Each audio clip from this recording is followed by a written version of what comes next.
Crime, Wine, and Chaos contains adult language and graphic content. Listener discretion is advised. I'll stop the world and melt with you, Chaos Kids. I'm Amber. And I'm Naomi. And this is Crime, Wine, and Chaos. Yeah, it is.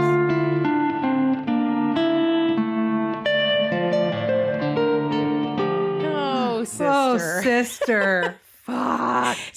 You are kind of melting right now, okay. aren't you? That's okay. Yeah, I am. Fuck. Oh. It's okay. You guys, I texted her. I was like, I'm ready whenever you are. And she was like, what? Mm-hmm.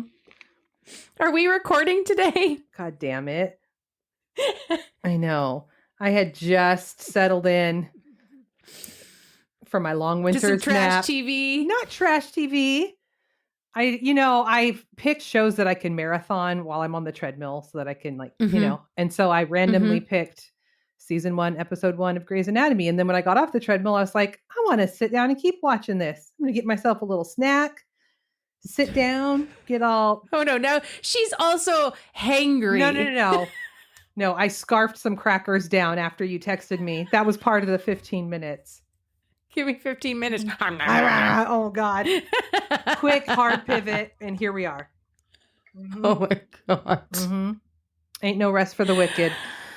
Oh, sister, I'm sorry. Although, just so for the record, there's like 19 or 20 seasons of Grey's Anatomy. So you're going to be watching Grey's Anatomy for a long time. Oh, I know. That's the whole point. I made it through all of Sex and the City and as far as And Just Like That, which is okay, that I could. And I ran out.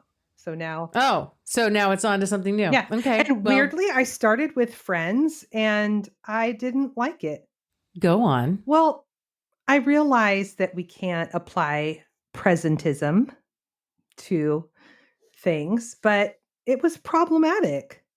It's very problematic, like top to bottom, all throughout. It's like so homophobic and transphobic and misogynistic, and like we can actually apply presentism. Well, no, it's okay. Well, no. I mean, like it.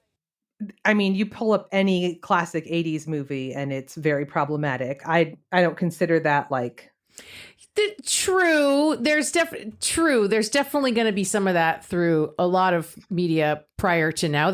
Even media now has problematic stuff in it. So it's not like, but I remember watching Friends all the way through. I don't know. It's been quite a few years now, but like having that same experience where I was like, there's just so much bad stuff happening in here that I cannot get behind. Yeah. I was having a hard time enjoying it. Anyway. So Grey's Anatomy. Here we are. They're a little better. For sure. Yeah. They're a little better. All right. Kind of ahead of the curve on a lot of things. So, okay. Well, that's you, I guess. Yeah. Are you drinking something? Just water because that's what that's what I had. That's what you had in the 15 minutes That's what I had paired with my snack in my show. So no, I'm just kidding. It's great. I would rather be doing this than most anything. I just don't like it when I like certainty. I have a calendar. Everything is planned out. I don't like curveballs, but that was my fault because it wasn't really a curveball. It existed. Oh.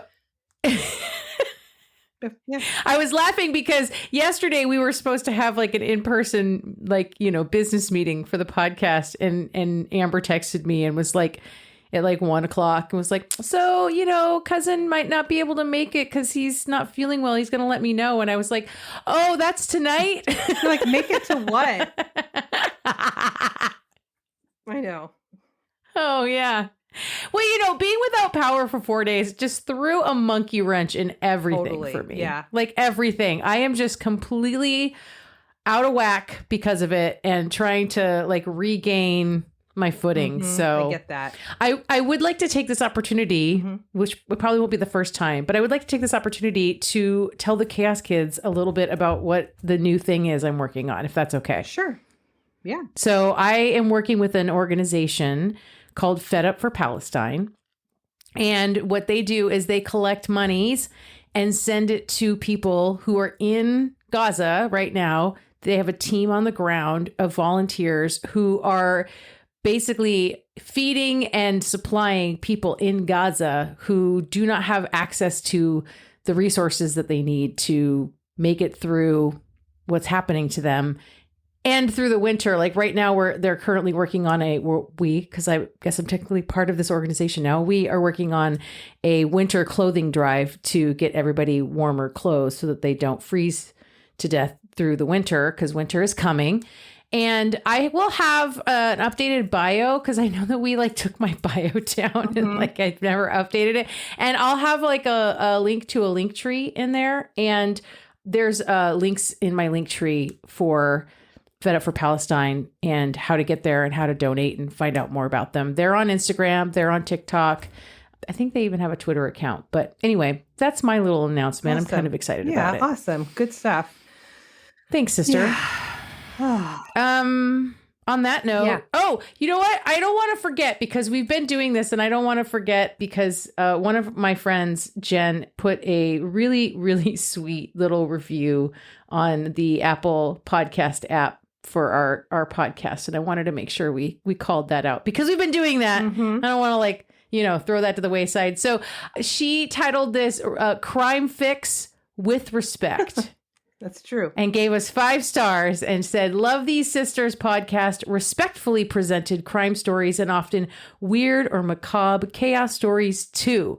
It's like hanging out with friends and dissecting crimes." Oh, thank you, Jen. What a nice review. Very nice. Yes, very nice. Thank you very much, Jen. We also... And on that note, sorry, go ahead. We also have a new Chaos Kid Club member. We have... Oh, we do? That's right. We have Megan P. Welcome to the club. Welcome, Megan. Welcome, Megan.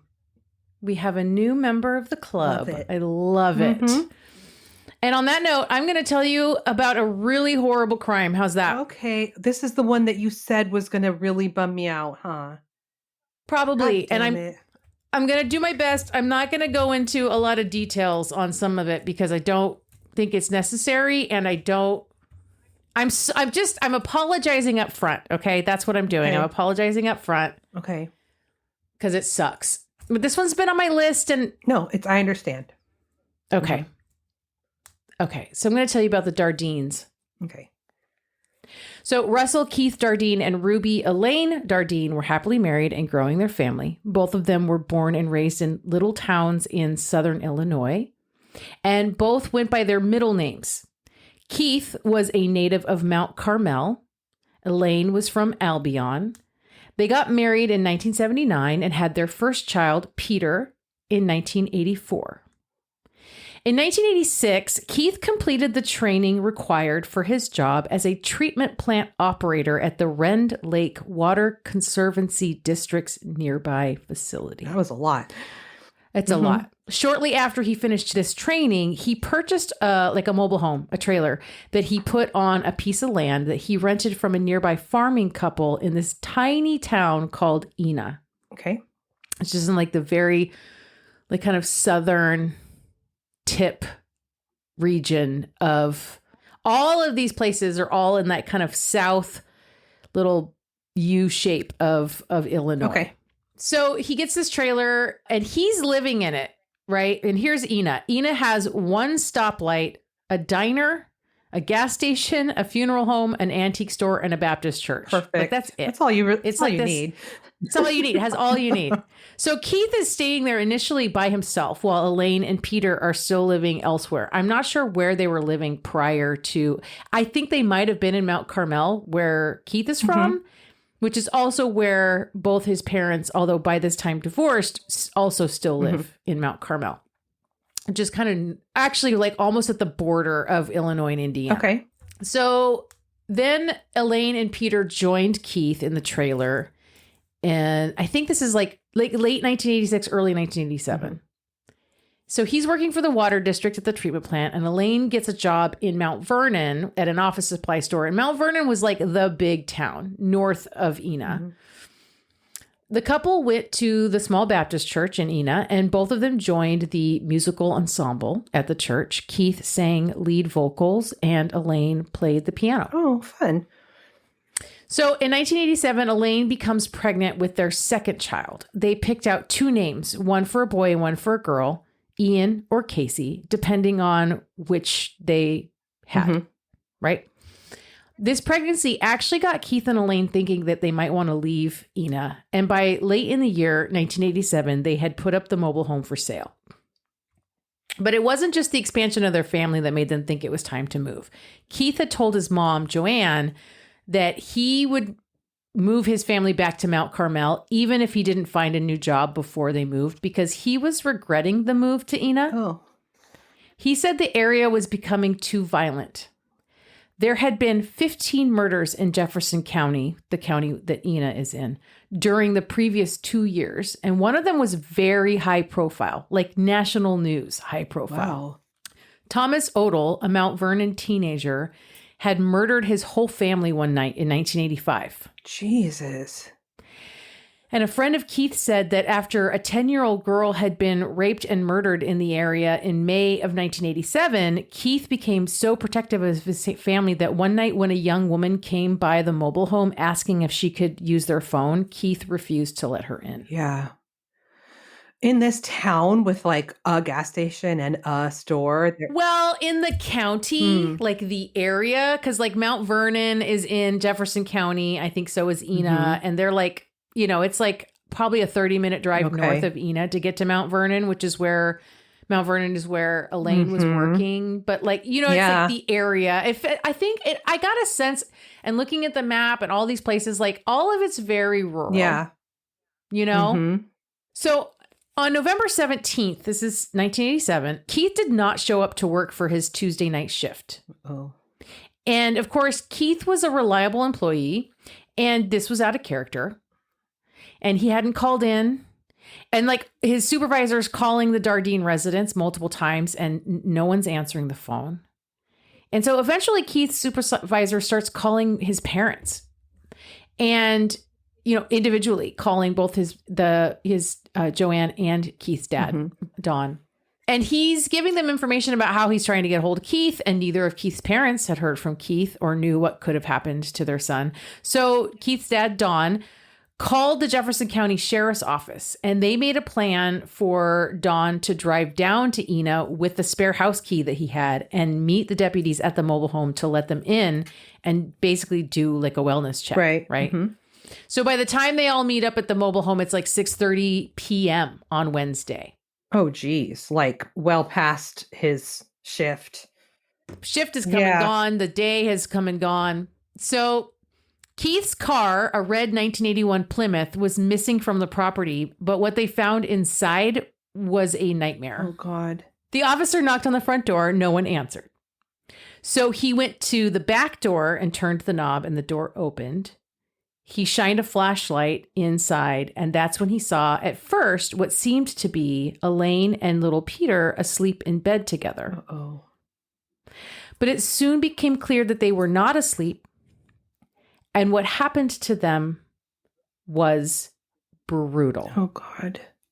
A baseball bat that Keith had bought for Peter as a birthday gift earlier that year was found at the scene, clearly the murder weapon. Elaine and Keith's baby girl, 2 months yet from her due date, had been born in the midst of the attack that killed Elaine and Peter, and the baby had received the same treatment. No. And then all three had been tucked into bed together. I'm sorry. Are you saying that there was like a trauma-induced labor, or like what happened? That is one version of events, yes. Okay. Keith was also, like his car, nowhere to be found on the property or in the home. And investigators assumed that he had been the one to kill his wife and children and was now on the run. A team of armed police went to Joanne's place in Mount Carmel, expecting that they might find him hiding out there. But they did not. And they kept asking Joanne, "Where's your son? Where's your son?" Right. And she had no clue. Yeah. About 24 hours after the discovery of Elaine and her children dead in their home, a group of hunters discovered Keith's body. He was lying in a wheat field, actually not that far from his trailer, near Rend Lake College. He had been shot 3 times and castrated. Oh, my God. The Plymouth had been found earlier in the day, parked outside the police station in Benton, 11 miles south of the Dardeen home. Its interior spattered with blood. This is so weird. At the time of their murders, Elaine was 30 years old, Keith was 29, and Peter was 3. Oh, just a baby. Residents of Jefferson County were on high alert now. They had already been fearful, much like Keith was, and now it was even worse. A lot of residents started keeping shotguns in their cars, like visibly, on their gun racks. I don't even own a gun. Oh, they owned guns. The students at the high school who would normally hang out in the parking lot after the basketball games and, be teenagers, instead started waiting inside the school for their parents to come in and walk them out to the car for their ride home. And the early reports coming from the police about the murders were limited, sometimes contradictory, which just fueled the rumor mill. Yeah.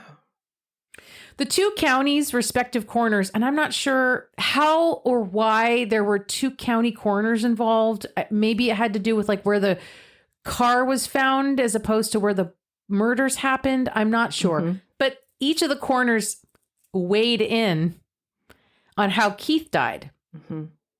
And one said that Keith died from a head injury, and the other said he died from the gunshot wounds. Was one of them a baby coroner?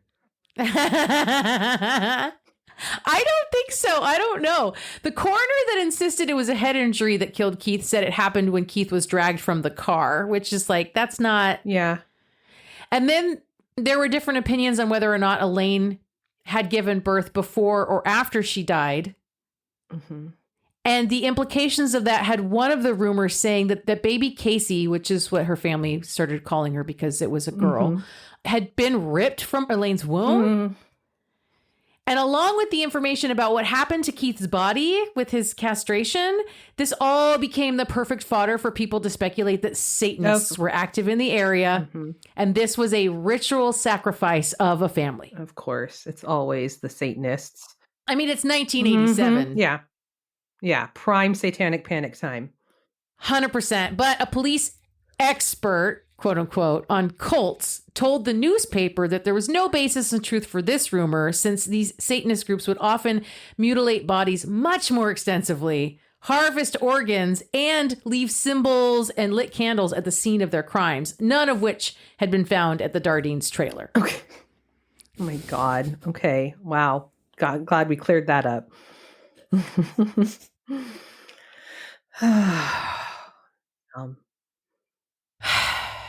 So anyway, there was also at least 3 other local unsolved murders, which had people speculating, other people who weren't speculating that it was Satanists. They were speculating that this was actually the work of a serial killer in the region. Jeez.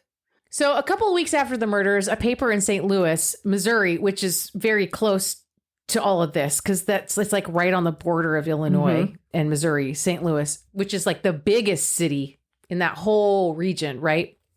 They published an article where Dr. Richard Garretson, a family physician who was the Jefferson County coroner, he told the paper that many of his patients were talking to him about the case and how it was disturbing to them. One of his patients, who lived very close to the Dardeens, said he was having difficulty sleeping and was losing a bunch of weight from the stress of it all. The farming couple that Keith and Elaine rented their property from had a daughter who told her parents years later that she was also unable to sleep and kept her bedroom light on and read all night out of fear. Oh. The Franklin County coroner, so the other coroner, Robert Lewis, he said people were so afraid that if someone ran out of gas in the county, they would walk to the nearest highway. This is weird. And hitch a ride before knocking on the door of any of the houses nearby. And he thought everyone was being ridiculous. There was no rational basis for what he described as near hysteria. Okay, but also hitchhiking is probably more dangerous than knocking on a door. Right? Yeah. These two coroners, mm-hmm. dude, I can't. Yeah. The one thing that they did agree on was time of death. All of the Dardeens died within an hour of each other. The bodies in the trailer had been killed about 12 hours before they had been found, and Keith had been dead 24 to 36 hours when he was found. So this put into question how the whole thing went down. Because Keith was found away from the trailer, it meant he could have been killed where he was found, on the way to where he was found, or at the trailer with the rest of his family. Yeah. The crime scene also indicated that the killer or killers had taken the time to not only put Elaine and her children into bed, but also to clean up the scene a little bit, which suggested that there was no urgency on the part of the killer or killers. This suggested that the crime had taken place in the middle of the night. The back door had been left open. There was no evidence of forced entry. Nothing of value was missing, which means robbery wasn't the motive. And Elaine's body had no evidence of any kind of sexual assault. Although I did read in a couple of articles that she was also like sexually mutilated. Oh, okay. So I'm not like no sign of sexual assault, but that was not consistently reported either. Mm-hmm. The castration of Keith was consistently reported, but this sexual mutilation of Elaine was not. Okay. So I'm not 100% certain on that. So police went digging into Keith and Elaine's lives and found neither of them were having an affair that they could find any evidence of. They did find a stack of papers with like sports scores on them, which made the police wonder if maybe Keith might have incurred some gambling debts. But Joanne told them that Keith was so frugal that he was raising money for little Peter's college fund by reselling 50-cent cans of soda pop at work for a small profit. Oh, that's sweet. And we've talked about this. If someone owes you money, they can't pay you if they're dead. Exactly. Yeah. And they wouldn't like beat your whole family to death and like mutilate you. Like that's not. This is a very specific. Yeah. God, this is wild. Robert Lewis, the guy that thought that everyone was afraid for no reason, he believed that Keith and Elaine were not chosen at random. He believed it was a personal and deliberate attack. The police did allow for this possibility, although they considered that it may have also been a case of mistaken identity. Like whoever killed them thought they were targeting someone, but got the wrong someone's. The whole family? The whole family of wrong someone's? Right? Yeah. Joanne considered other motives, like maybe somebody wanted Keith to sell drugs or some other nefarious activity and he refused, or someone was really into Elaine and then those advances were denied. So this man took out his rage on the whole family. The local police joined up with the Illinois State Police to investigate. A total of 30 detectives worked full-time following leads. They interviewed 100 people. Nothing came of any of it. One man was taken into custody early on, but released after questioning. Another man, a co-worker of Keith's, was reported to have been in a dispute with Keith about something, but he was also cleared. And no one that knew Keith and Elaine had a bad word to say about them. Yeah, this is so weird. There was a very small amount of pot found in the trailer, but not enough to suggest any kind of involvement in like drug dealing. And the police thought it was possible, actually, that the pot was inadvertently left behind by whoever killed them. The autopsies found no drugs or alcohol in any of their systems. Wow. Eventually, all leads, more than 1,000 of them, would be exhausted, and police had to start working other cases. Nearly 150 evidentiary items were labeled, many sent to labs for multiple testing. DNA samples remained from the victims, but none from suspects. 2 FBI profilers, not you and me, obviously, came into the area to review the evidence. And while they were able to make some suggestions, they generally found that the crime didn't lend itself to their typical analytic methods, which is a fancy way of saying that the FBI had nothing. Right. This is so wild. Joanne worked really hard to keep the public and the police from forgetting about Keith and Elaine and her grandbabies. Through the 90s, she regularly called the one detective still assigned to the case, offering possible leads that she stumbled upon or asking for any new information he could share with her. She gathered 3,000 signatures from residents in her area to petition the Oprah Winfrey Show to do a segment on the murders. Oprah turned her down, saying the crime was too brutal for daytime television. America's Most Wanted had a similar response at first, but then they changed their mind and ran a segment in 1998. The show, however, did not generate any new leads. Wow. I'm surprised that America's Most Wanted would have a similar response. I am too, actually. Yeah. But they did eventually do it. So that's good.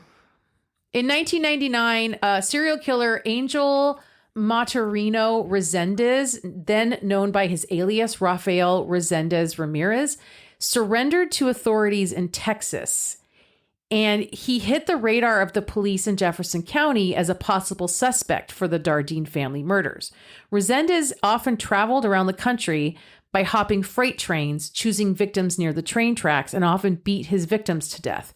While this fit loosely with the Dardeen killings, as their home was near such tracks, the authorities in Illinois were never able to connect him to the crime. And then on December 31st, 1999, another serial killer, Tommy Lynn Sells, cut the throats of 2 girls near Del Rio, Texas. One of the girls survived and helped police identify Tommy Lynn Sells. He was eventually convicted and sentenced to death for that murder and another murder earlier in 1999 where he killed a girl in San Antonio. While awaiting trial on the first murder charge, he began confessing to other murders he had committed while drifting around the country, sometimes also hopping freight trains like Resendez. So Sells claimed to have murdered the Dardeens. He said he didn't remember the details of all his crimes, claiming it was a coping strategy from the sexual abuse he endured as a kid in southeast Missouri. But he remembered the Dardeens. In the mid-'80s, Sells was living mostly in St. Louis, which was about 90 miles northwest of Jefferson County. He was making money as a carny. Stop it. God damn it. Sometimes as a day laborer, sometimes by stealing. And he would hitchhike with truckers or hop freight trains without any particular destination. And it was just such one of these times that he found himself in Jefferson County in November of 1987. So in one version of his story, he met Keith at a truck stop near Mount Vernon. In another, it was at a local pool hall. But in both versions, he claims that Keith invited Sells over for dinner and that after the meal, Keith triggered Sells and sent him into a rage by sexually propositioning him. Okay, none of this sounds plausible. Also, we're talking about a guy who was so on edge about the town he was living in that he was like, we got to get the fuck out of here. He is not going to invite some rando over for dinner. Which is exactly what I would say later about what his friends and family have to say about this. Okay. So, yes, exactly. In one account, Keith supposedly also actually wanted Sells to have a threesome with him and Elaine. His what? His pregnant wife. Yes. His pregnant wife, his 7 or 8 month pregnant wife. Yes. So Sells forced Keith at gunpoint to drive to where Keith's body was found, killed and mutilated him, then returned to the trailer to kill Elaine and Peter because they were witnesses. But he has a third version of how this all went down. This is like a choose your own adventure? That's right. Where he got off a freight train, saw the for sale sign for Keith's trailer and considered it an opportunity for a killing. He said he went and had some beers, waited for the right time to go knock on the door and tell a very wary Keith that he was interested in buying the trailer. And then he overpowered Keith, forced Keith to bind and gag Elaine and Peter with duct tape, forced him to drive his car to the nearby field at gunpoint where he cut off Keith's penis and told him he was going to take it back to Elaine, then shot him and left him there. Sells said that at the trailer, he raped Elaine, then beat them all to death. And after he cleaned up the scene, he drove Keith's car to Benton. No, there was no evidence that Elaine was raped, first of all. And I hate people that do this. What are we doing? So supposedly, Sells described a set of watermelon ceramics inside the Dardeen home, and this was the detail that sealed the deal for investigators who believed that Sells was the killer. Okay. Bill Clutter, who is with Investigating Innocence, I don't know what that is, was granted a jailhouse interview with Sells, and in this interview, the Dardeens came up. Sells told Clutter that they were targeted, that if they searched the woods near the trailer, they would have found a pile of beer cans where he had waited and watched. Clutter also believes the watermelon ceramics detail was key proof that Sells was the killer. When Sells later recanted his statements to the police about how he met Keith, he said those were curveballs meant to steer police away from the real reason he wound up at the Dardeen's trailer, which was organized crime. Okay. So during the 80s, Sells was running drugs between Indiana and Florida, and he claimed that Keith was somehow connected to this massive drug conspiracy trial that had just concluded at the courthouse next door to the police station in Benton where Keith's car had been found. Sells told Clutter that's how he got involved in these murders. Quote, this is what Sells says, quote, when you step in the ballpark, you better be ready to play. You bring yourself down, your wife down, even your kids. He's lucky it stopped at his family. What the this is so convoluted. What is It's so convoluted. Tommy Lynn Sells was executed in Texas in 2014, and some investigators believed it to be justice for the Dardeens as well.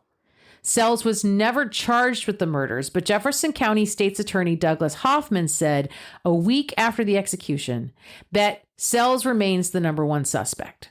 One of the sheriffs agreed, saying that the county deputy that interviewed Sells said Sells knew details of the crime that had been kept confidential.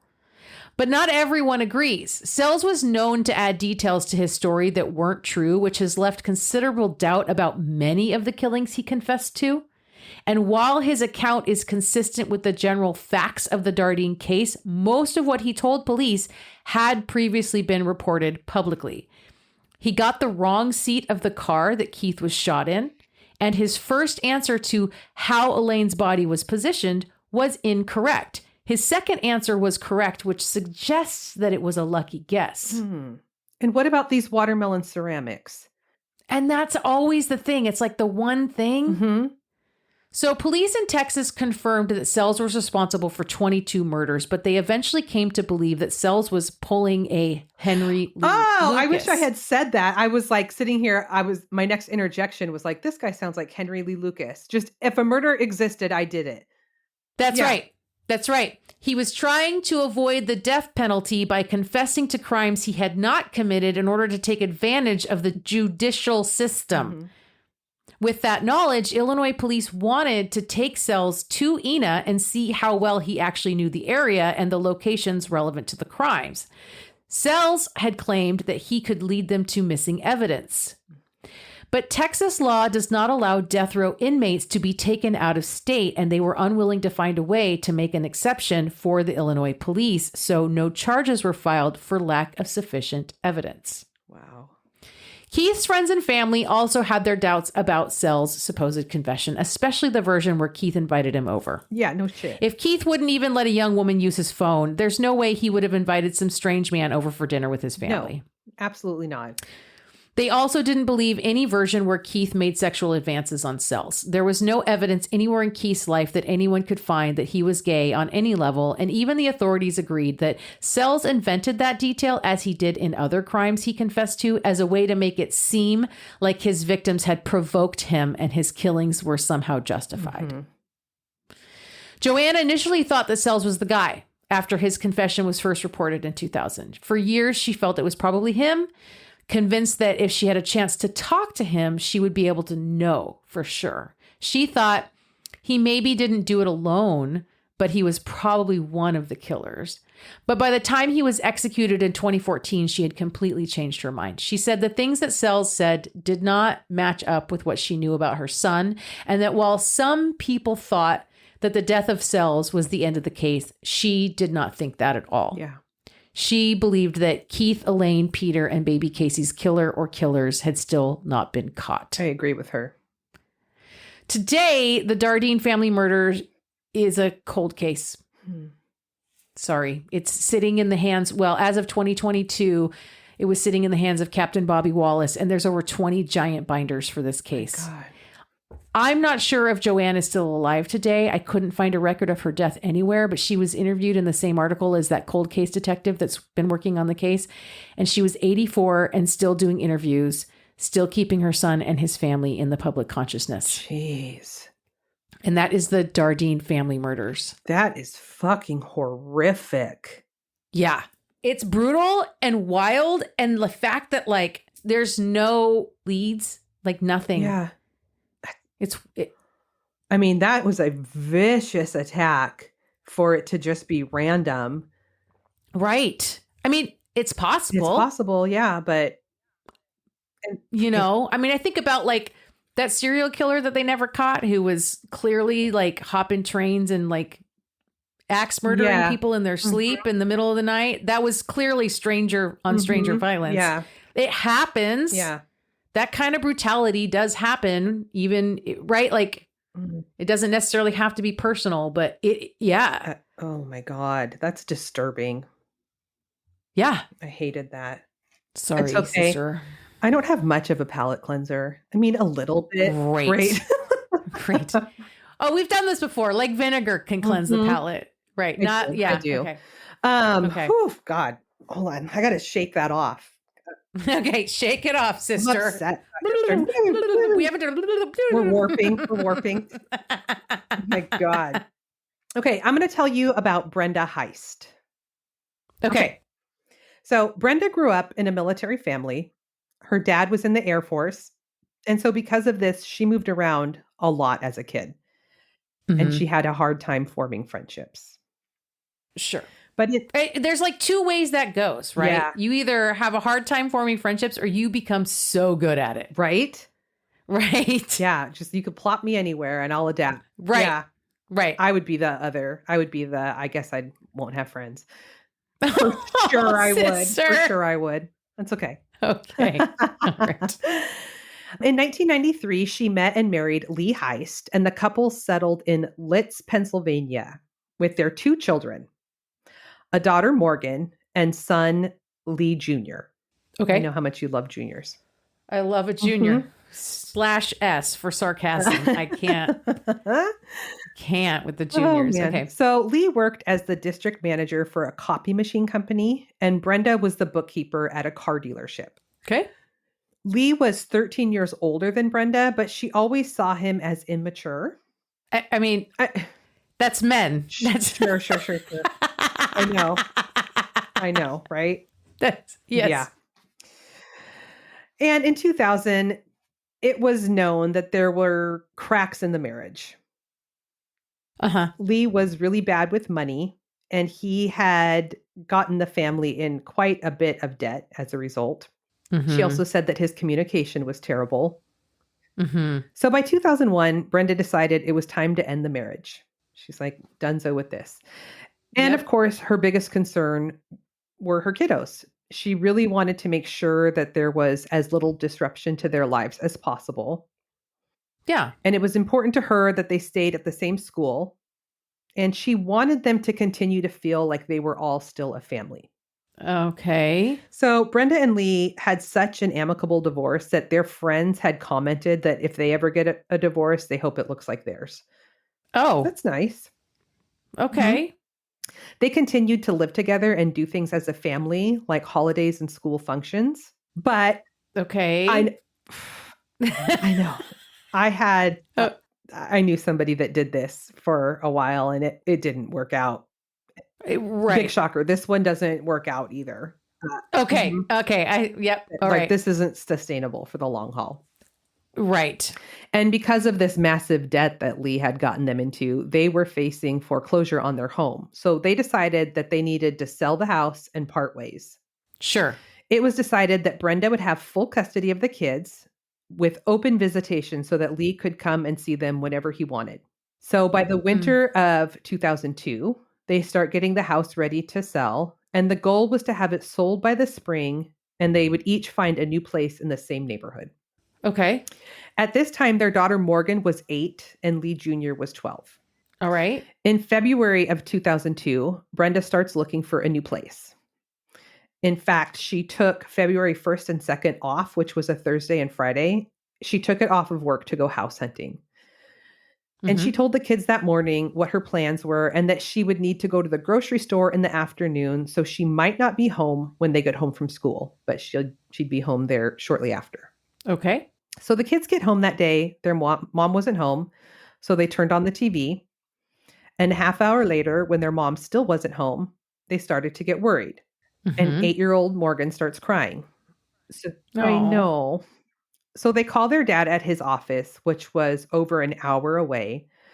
And he tells them, it's okay. I'm sure she'll be home soon. You guys are safe. Just watch another show. And I'm sure she'll be home in a bit. Oh, no. By the time Lee got home, Brenda still wasn't there. So this is when Lee decided to call the police. Okay. And he tells the police that she has a lot on her mind. He tells them about the recent divorce and the upcoming move. Police also speak to Brenda's brother, who confirms what Lee says. And he tells the police that his sister had been really stressed lately about all this stuff. Okay. The police put out a bolo, but they aren't super concerned based on what they have heard. And they figure that Brenda maybe needed to just like take a breather. Right. Like maybe she's at a bar somewhere getting wasted, just, like, or fuck my life. Yeah. Right. Mhm. Or like she met a dude. She's in a hotel with him right I would love now. that Who for knows? her. Yeah. I mean, Mm-hmm. But when they talked to Brenda's mom, she says Brenda would never leave her children alone and scared like that.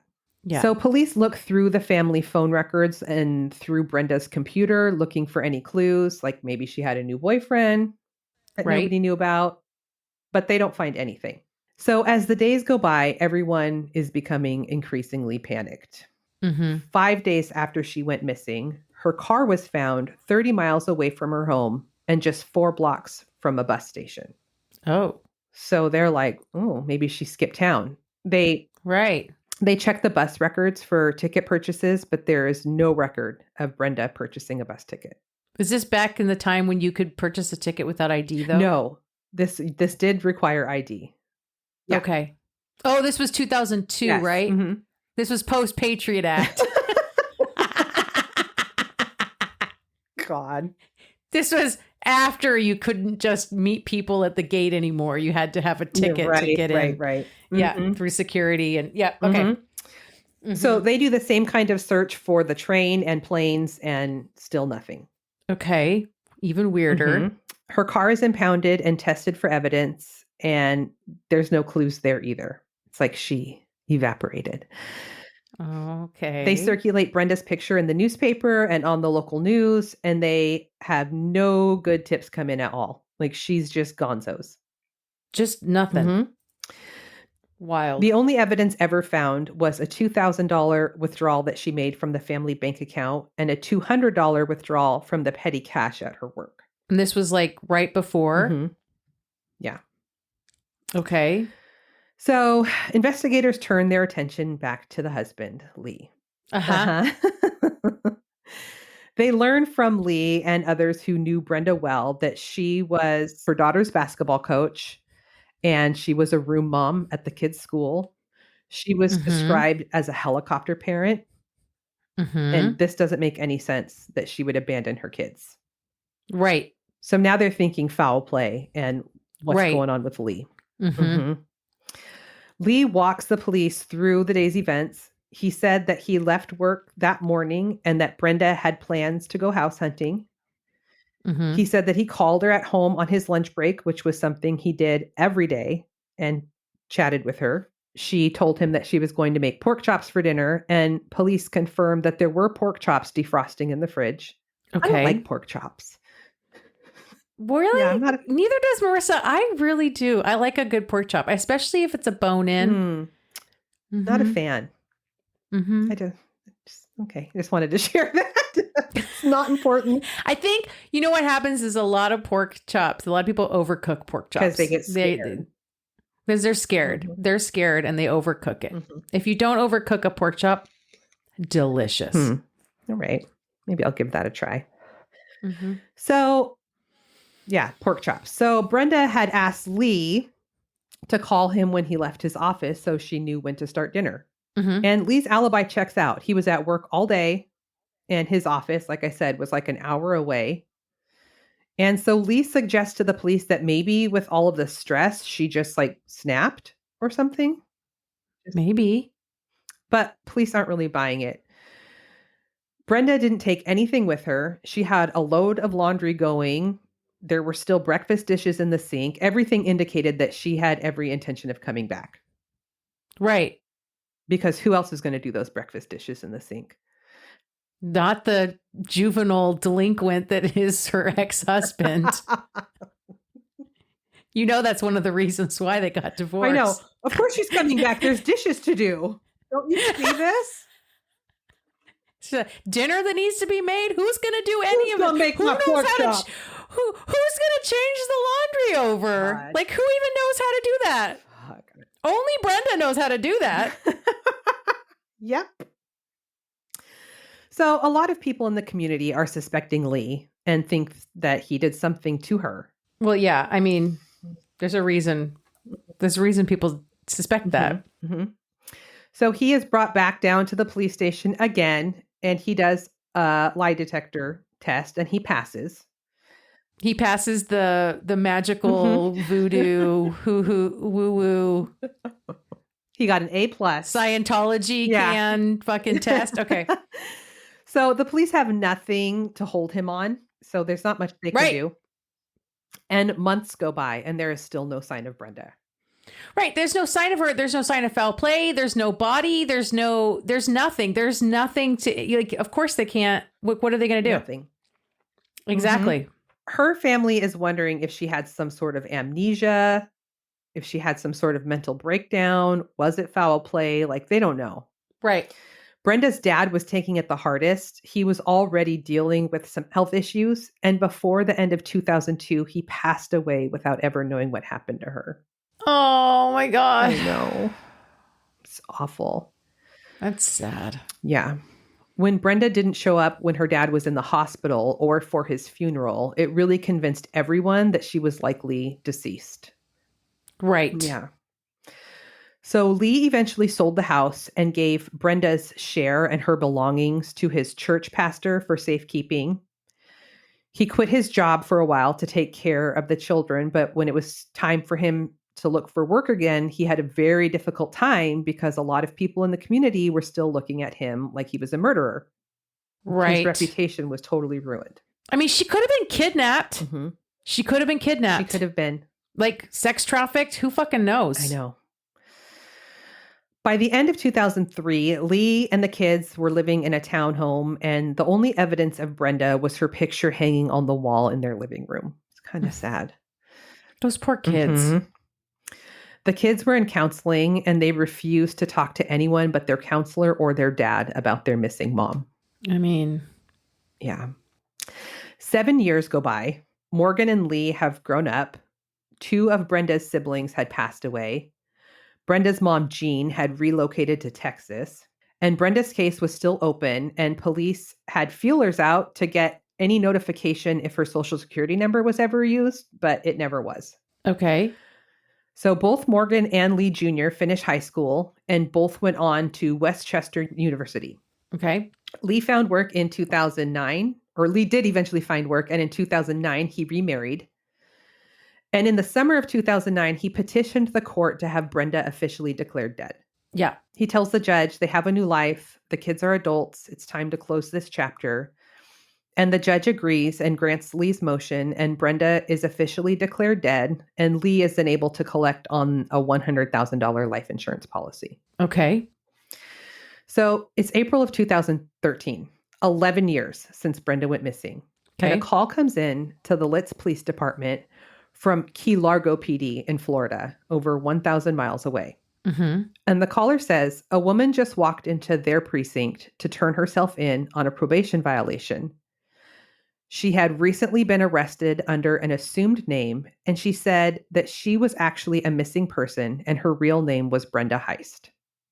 Oh my God. Mm-hmm. So the Key Largo PD send a photo over of this woman that's standing in their office to the Litz PD. And they were like, yeah, that's fucking Brenda Heist. What the fuck? I have chills. Mm-hmm.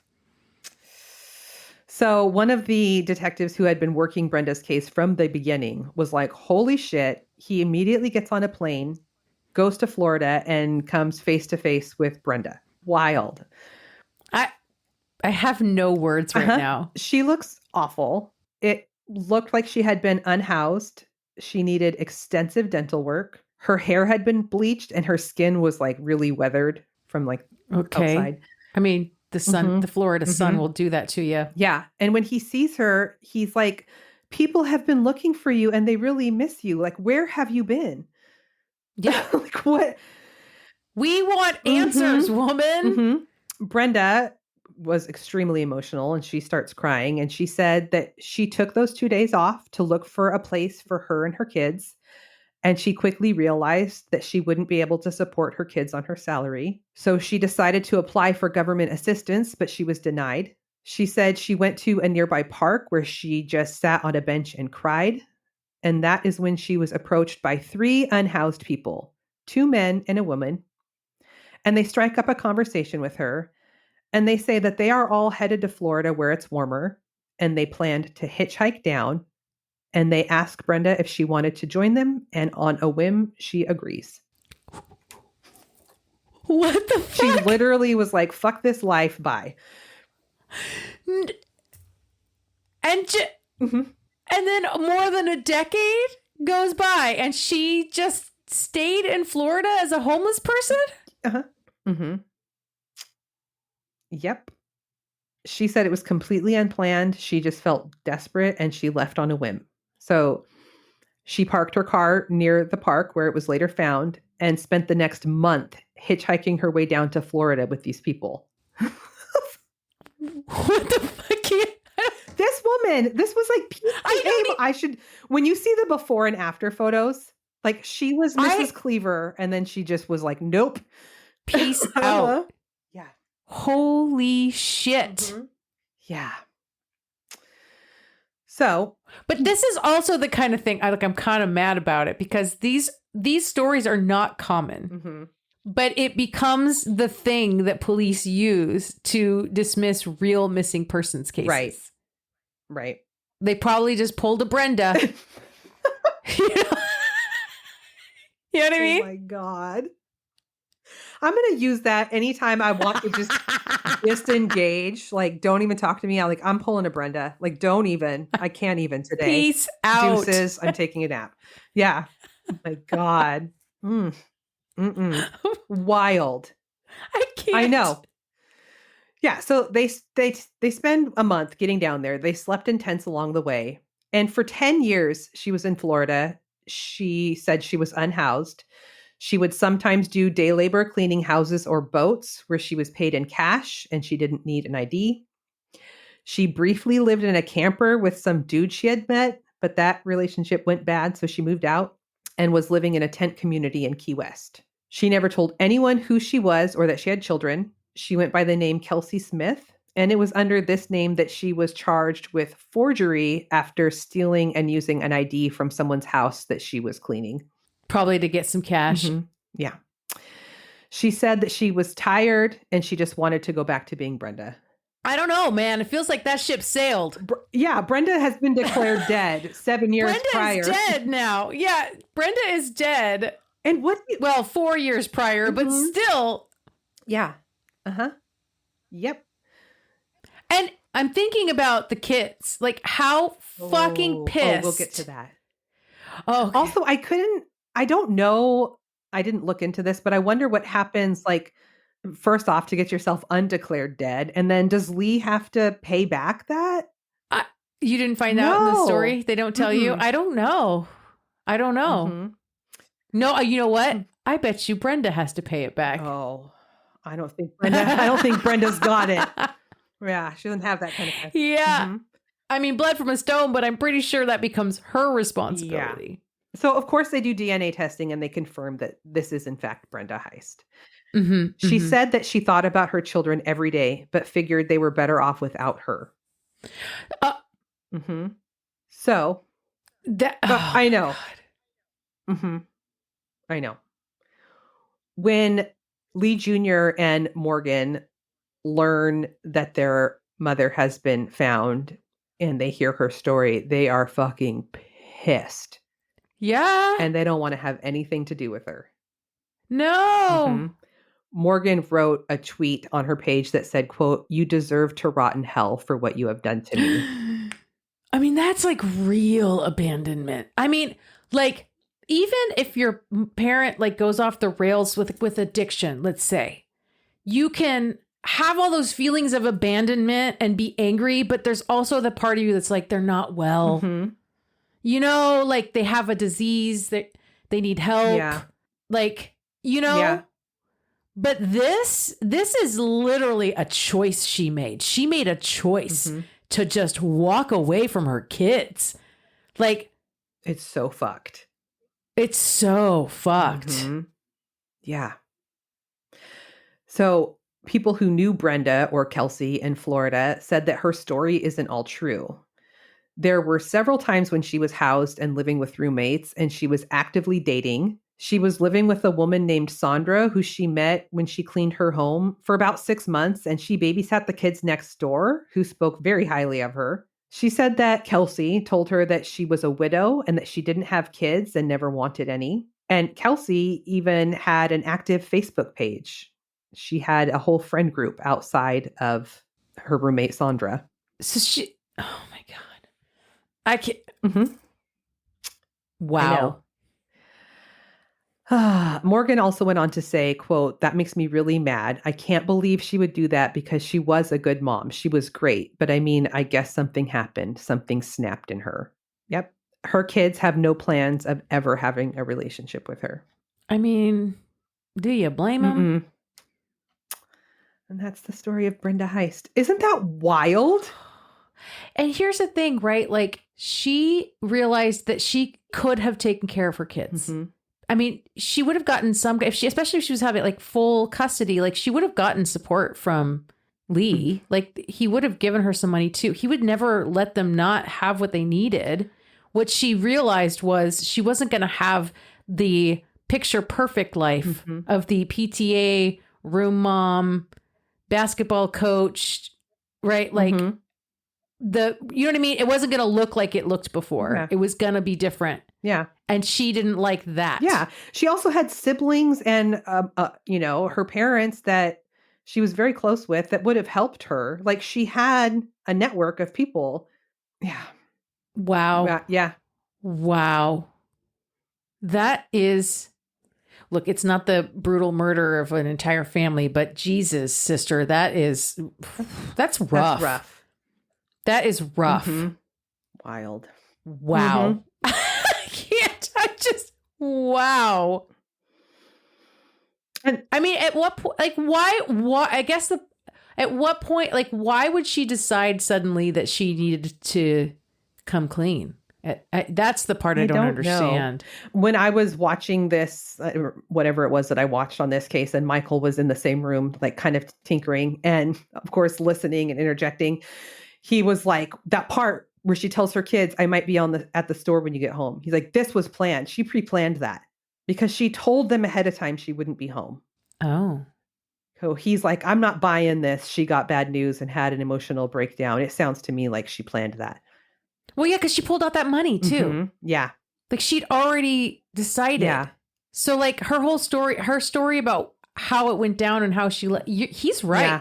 Like, who were those people really? Did she really even do it like that? Or did she just... I don't know.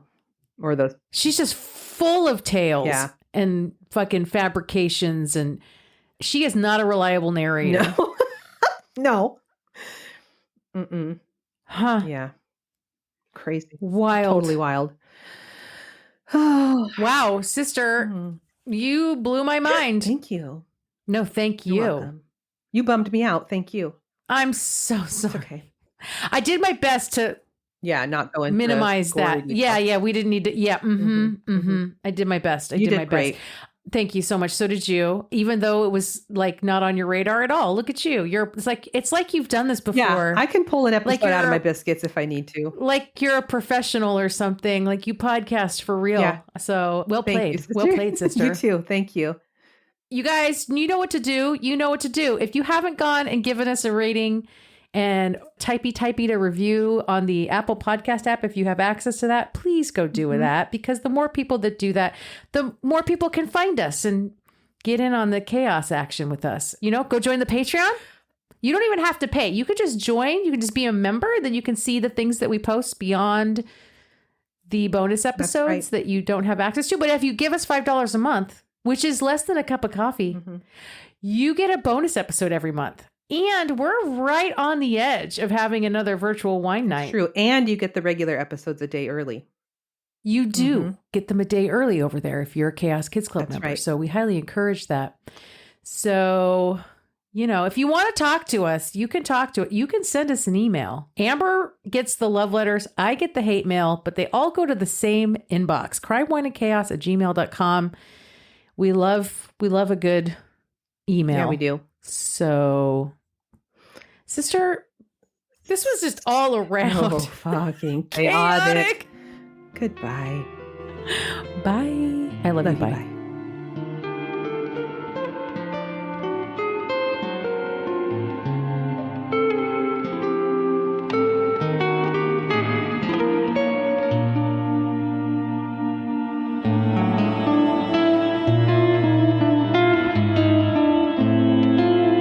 Crime, Wine, and Chaos is produced by 8th Direction Records. Artwork by Joshua M. Davis. Music by Paul Abner.